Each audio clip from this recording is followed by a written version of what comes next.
Transformer l'agriculture en zone aride, le défi relevé par l'ICARDA.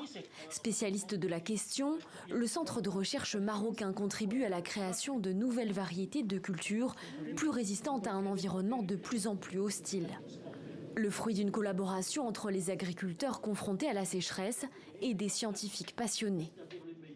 À Marchouch, nous faisons les croisements, nous faisons la sélection pour avoir des lignées qui répondent aux exigences des agriculteurs, des consommateurs et de tous les utilisateurs.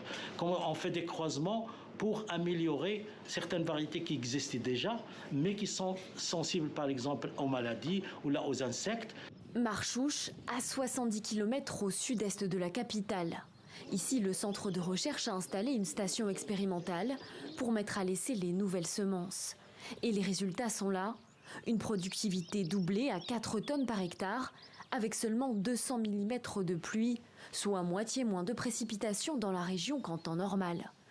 Un rendement qui fait figure d'exception au Maroc. D'après la Banque centrale, les faibles précipitations ont réduit la surface exploitée de céréales de 3,7 millions en 2023 à 2,5 millions d'hectares prévus pour 2024. La production céréalière devrait être divisée par 2 cette année.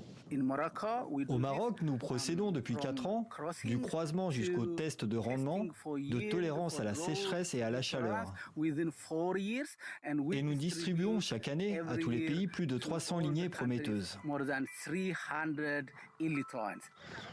Un domaine de recherche d'autant plus crucial que la démographie africaine a explosé ces dernières années. Selon les projections des Nations Unies, la population sur le continent devrait atteindre les 2,7 milliards en 2050. Un chiffre à mettre en parallèle avec une autre tendance, celle d'un climat devenu aride et donc moins propice à la fertilité des cultures.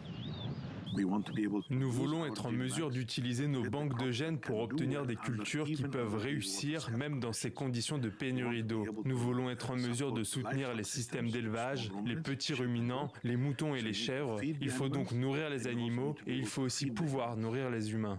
L'année dernière, le Royaume a homologué 6 nouvelles variétés de blé et d'orge, mais elles ne sont pas encore parvenues aux agriculteurs marocains, faute d'un système de multiplication et de distribution des graines efficient, selon les chercheurs de l'ICARDA.